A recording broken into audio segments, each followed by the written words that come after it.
नमस्कार मैत्रिणींनो, मी वर्षा फॅशन या यूट्यूब चॅनलमध्ये तुमचं अगदी मनापासून स्वागत करते। तर मैत्रिणींनो, आजच्या व्हिडिओमध्ये आपण बघणार आहोत ब्लाऊज कवर। कालच्या व्हिडिओमध्ये तुम्ही साडी कवर तर बघितलंच होतं आणि साडी कवरचे मी वेगवेगळे प्रकार पण दाखवलेले आहेत आणि आजच्या व्हिडिओमध्ये आपण ब्लाऊज कवर बघत आहोत आणि ब्लाऊज कवरचे पण मी व्हिडिओ या अगोदरही वेगवेगळ्या पद्धतीने शेअर केलेले आहे। त्याची पण लिंक मी तुम्हाला शोधून ना डिस्क्रिप्शनमध्ये देऊन ठेवण्याचा प्रयत्न करेल आणि जर मी द्यायची विसरले तर तुम्ही मला कमेंटमध्ये विचारा, म्हणजे अगोदर वेगळ्या पद्धतीने शिवलेलं ब्लाऊज कवरची लिंक मी तुम्हाला देईल। तर चला आता जास्त वेळ न घालवता लगेचच आपण आपल्या आजच्या व्हिडिओला सुरुवात करूया। व्हिडिओ युजफुल वाटला, आवडला तर प्लीज प्लीज प्लीज व्हिडिओला लाईक करा आणि लाईक केल्यानंतर हाईपचे जे पॉईंट असतात ना ते पण देत चला। तर चला सुरू करूया आजच्या व्हिडिओला। आजच्या आयडियासाठी बघा मैत्रिणींनो, मी इथे 2 आयताकृती राईस बॅग कट केली आहे। अस्तरसाठी एक कपडा ठेवला आहे। आता हे राईस बॅगचं माप सांगते किती आहे। तर बघा, रुंदी आहे इथे 10 इंच आणि लांबी घेतलेली आहे 15 इंच। ठीक आहे, तर 15 बाय 10 इंचचे 2 आयताकृती पीस आहेत आपले। हे त्यातलं मी बाजूला ठेवते आणि एकाच राईस बॅगवरती तुम्हाला समजावून सांगते। तर बघा, इथे आपल्याला अशा पद्धतीने हा ब्लाऊज पीस घ्यायचा आहे, सॉरी ब्लाऊज घ्यायचा आहे आणि ब्लाऊज आपल्याला अशा पद्धतीने फोल्ड करून ठेवायचा आहे बघा, या पद्धतीने। ठीक आहे, आणि इथे आपल्याला मुंडेची मार्किंग करून घ्यायची।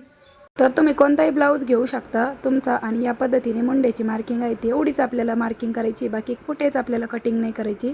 एवढा एकच पार्ट आपल्याला इथून कट करून घ्यायचा आहे। तर मी मार्किंग गर्द करून घेतलेली आहे। आता जशी मार्किंग केली तशीच कटिंग करून घेतली। दुसऱ्या पार्टवरती पण सेम त्याच पद्धतीने हाच पार्ट ठेवून घ्यायचा आणि इथे पण आपल्याला ही जी मुंडेची मार्किंग आहे ती कटिंग करून घ्यायची आहे। ठीक आहे, तर दोन्ही पण आयताकृती कापडाची कटिंग झाली। आता सर्वात खाली अस्तर, मध्यभागी राईस बॅग आणि वरतून मेन फॅब्रिक ठेवून आपल्याला यावरती क्विल्ट करून घ्यायचं आहे बघा। ठीक आहे, या पद्धतीने दुसऱ्या पार्टवरती पण सेम त्याच पद्धतीने सर्वात खाली अस्तर, मध्यभागी राईस बॅग आणि वरतून मेन फॅब्रिक ठेवून आपल्याला यावरती तिरपे टिपा मारून क्विल्टिंग करून घ्यायची आहे। तर चला मी क्विल्ट करून घेते। तर अशा प्रकारे मैत्रिणींनो, ह्या दोनही पार्टवरती मी तिरपे टिपा मारून क्विल्टिंग करून घेतलेली आहे बघा। सर्वात खाली अस्तर, मध्यभागी राईस बॅग आणि वरतून मेन फॅब्रिक। आता हे 2 इंच काय झालंय, सेम ह्या साईडनेच आपला अस्तरचा कपडा आलाय, जो की ह्या पार्टला आपल्याला हे मेन फॅब्रिक आहे ते खालच्या बाजूने पाहिजे होतं, कारण की आपलं ते अशा पद्धतीने येणार आहे त्यामुळे, आणि मग खालच्या साईडने आपला अस्तरचा पार्ट येतोय। तर तसं न येण्यासाठी आपल्याला हा वरतून राहणार आहे, हा खालतून राहणार आहे। तर खालच्या पार्टवरती पण आपल्याला हा जो मेन फॅब्रिक आहे ना तोच यायला पाहिजे होता। तर आता मी परत या अशा पद्धतीने तो ठेवून घेणार आहे आणि परत यावरती क्विल्टिंग करून घेणार आहे, कारण की एका पार्टला आपल्याला खालच्या साईडने मेन फॅब्रिक पाहिजे होतं। तर ते माझ्या क्विल्टिंग करताना लक्षात नाही आलं, मग आत्ता आलं, म्हटलं चला तुमच्याकडून अशी चूक होऊ नये म्हणून तुम्हाला पण सांगते। याचं आज मेन फॅब्रिक वरतून आहे ना, तर याचं मेन फॅब्रिक खालच्या साईडने आलं पाहिजे, अशा पद्धतीनेच क्विल्टिंग करून घ्या। तर चला आता मी यावरती पण परत क्विल्टिंग करून घेते। मी अशा प्रकारे मैत्रिणींनो, परत मी या पार्टवरती खालच्या साईडने मेन फॅब्रिक लावून क्विल्टिंग करून घेतलेली आहे परत बघा, या पद्धतीने। तर आता तुम्हाला असा कुटाणा होणार नाही। ठीक आहे, आता आहे ना हा पार्ट पण आपला क्विल्ट झालाय। आता त्यानंतर आपल्याला काय करायचं आहे, ह्या पूर्ण बाजूचं माप मोजून घ्यायचं आहे किती भरत आहे ते।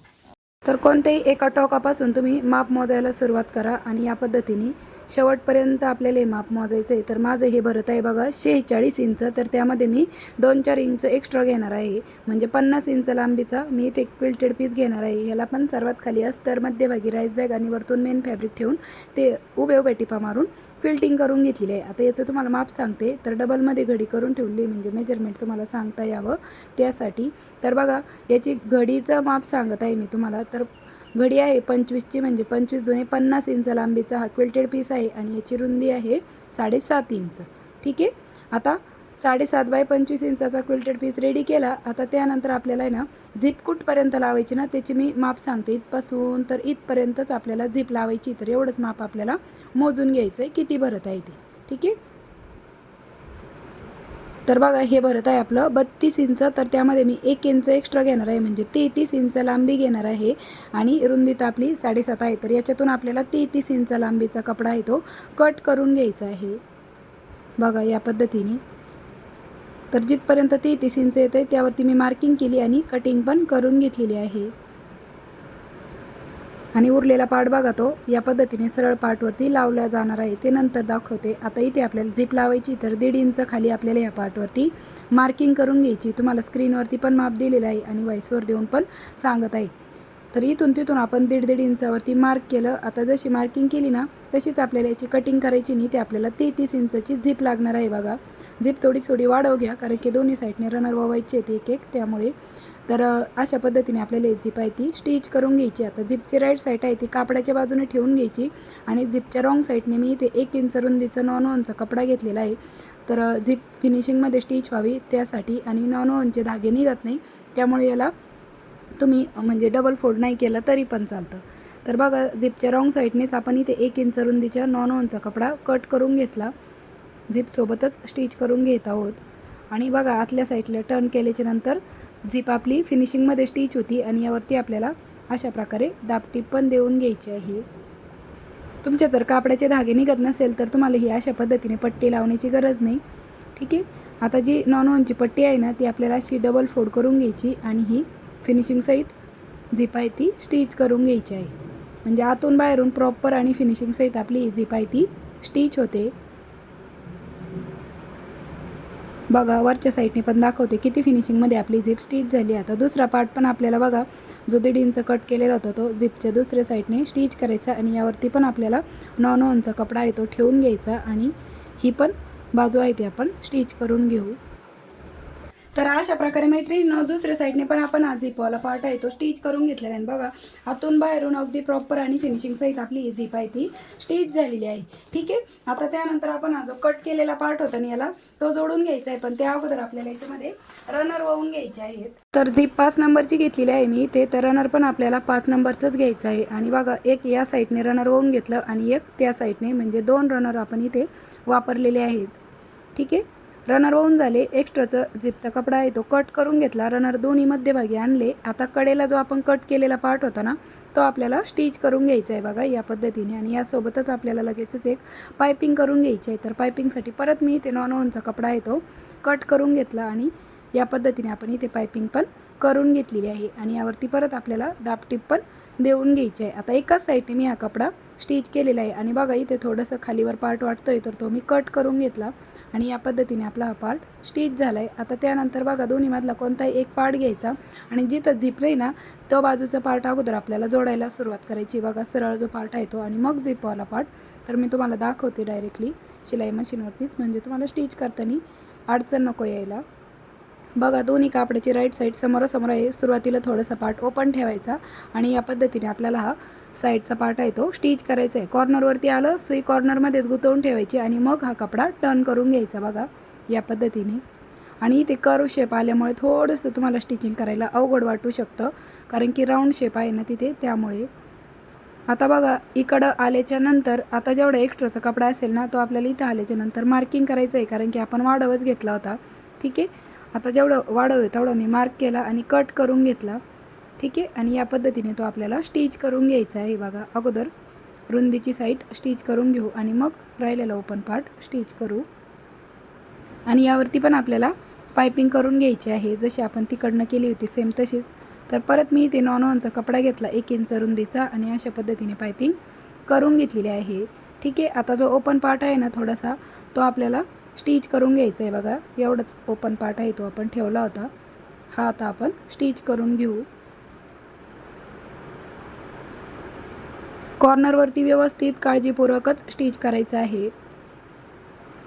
तर या पद्धतीने साईडचा पार्ट स्टिच झाला. आता त्यानंतर आपल्याला वरच्या साईडने जो दुसरा पार्ट आहे ना तो पण स्टिच करून घ्यायचा आहे बघा. इकडच्या साईडने दाखवते मी तुम्हाला. आणि हा पार्ट स्टिच करताना पण बघा तुम्ही कसा ठेवायचा आहे तो तुम्हाला बरोबर इथपर्यंत शिवून झाल्यानंतर समजणार आहे. आणि इकडनं आपण अगोदर आहे ना टाचणी लावून घेऊ म्हणजे आपल्याला स्टिच करताना सोपं जाईल. अगोदर शक्यतो टाचणी लावूनच घ्या म्हणजे आपल्याला माप समजतं की कपडा कमी जास्त होतोय का. तर ठिकठिकाणी मी इथे टाचणी लावून घेते. आणि जशी टाचणी लावली तसंच आपल्याला हा जो पार्ट आहे तो स्टिच करून घ्यायचा आहे.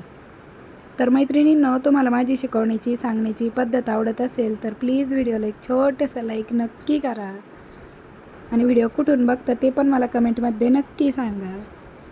तर अशा प्रकारे मैत्रिणींनो इकडच्या साईडचा पार्ट पण मी स्टिच करून घेतलेला आहे, जसं आपण इकडचं केलं होतं ना सेम त्याच पद्धतीने. आता यावरती आपल्याला आहे ना पायपिंग करून घ्यायची. याचे धागे निघत आहेत, तर नॉन वनचीच मी ती सरळ पट्टी घेतली आणि अशा पद्धतीने आपल्याला ही पूर्ण पार्टवरती पायपिंग करून घ्यायची. नॉन वनचे धागे निघत नाही, त्यामुळे याला डबल फोल्ड करण्याची काहीच गरज नाही. तर चला मी सरळ सरळ अशी पद्धतीने पायपिंग आहे ती करून घेते पूर्ण, आणि पायपिंग झाल्यानंतर दाखवते तुम्हाला. दोन्ही साईडने आपण पायपिंग करून घेऊ. तर अशा प्रकारे मैत्रिणींनो दोन्ही साईडने आपण ही जी पायपिंग आहे ती करून घेतलेली आहे. आता त्यानंतर आपल्याला ही झिप आहे ती ओपन करून घ्यायची आणि ही बॅग राईट साईडला टर्न करून घेऊ. तर व्यवस्थित त्याचे जे कॉर्नर आहेत ते बाहेर काढून घ्यायचे आहेत बघा या पद्धतीने. आणि त्यानंतर झिपच्या वरती जे आपण 1.5 इंचावरती स्टिच केलेलं दिसतंय ना, तर त्या पार्टवरती ना आता आपल्याला दाबटीप देऊन घ्यायची आहे. तशी नाही दिली तरी काही नाही, पण आपल्या झिपमध्ये ते अडकू नये वगैरे त्यासाठी मी इथे फिनिशिंगसाठी वरतून आहे ना एक दाबटीप आहे ती देऊन घेणार आहे. तर अगोदर व्यवस्थित त्याचे कॉर्नर बाहेर काढते आणि बघा झिपचा जो वरचा पार्ट आहे ना कवरवाला, तर त्यावरती आपल्याला दाबटीप देऊन घ्यायची आहे. हे ऑप्शनल आहे, तुम्ही नाही दिली तरी चालेल. पायपिंग तर आपण केलेलीच आहे, पण दाबटीप दिल्यामुळे अजून पण फिनिशिंगमध्ये आपलं हे कवर आहे ते स्टिच होणार आहे, त्यासाठी मी ही दाबटीप देऊन घेत आहे. आणि खूप जाड कपडा झालेला होता इथे, कारण की पायपिंग केलेली होती ना त्यामुळे. तर बघा या पद्धतीने आपली ही दाबटीप आहे ती देऊन झालेली आहे. आता चला मी तुम्हाला याच्यामध्ये काही ब्लाऊज पण ठेवून दाखवते, म्हणजे किती बसतील कळेल. तर अशा प्रकारे बघा मैत्रिणींनो मी याच्यामध्ये 1 2 3 4 5 6 7 8 9 10 11 12 13 14 15 ब्लाऊज याच्यामध्ये ठेवून घेतलेले आहेत. आणि अजून पण स्पेस शिल्लक आहे तुमच्या, अजून पण याच्यामध्ये 4-5 ब्लाऊज बसतील, म्हणजे 15 ते 20 ब्लाऊज बसतील. एवढ्या मोठ्या साईजचं आपले हे ब्लाऊज कवर आहे ते बनवून तयार झालेले आहे. आणि बघा झिप क्लोज केल्याच्या नंतर ते या पद्धतीने दिसत आहे. खूप सुंदर सावकाश स्टेप बाय स्टेप मैत्रिणींनो मी तुम्हाला या साडी कवरची कटिंग आणि स्टिचिंग दाखवलेली आहे. तर मैत्रिणींनो नक्कीच तुम्हाला आपला आजचा जो व्हिडिओ आहे तो युजफुल ठरला असेल, आवडला असेल तर प्लीज प्लीज प्लीज व्हिडिओला जाता जाता लाईक करा, शेअर करा. आणि असेच नवीन नवीन युजफुल आणि युनिक व्हिडिओ बघण्यासाठी आपल्या वर्षा फॅशन चॅनलला नक्की सबस्क्राईब करा. तर भेटूया पुन्हा नेक्स्ट व्हिडिओमध्ये. तोपर्यंत bye bye. Thanks for watching. Shri Swami Samarth. जय जिजाऊ, जय शिवराय. काय ते सांगते. तर बघा 15 इंच लांबी आहे आणि इथली रुंदी आहे 9 इंच आणि इकडची रुंदी आहे 4.5 इंच. ठीक आहे. आणि उंची आहे याची 5.5 इंच.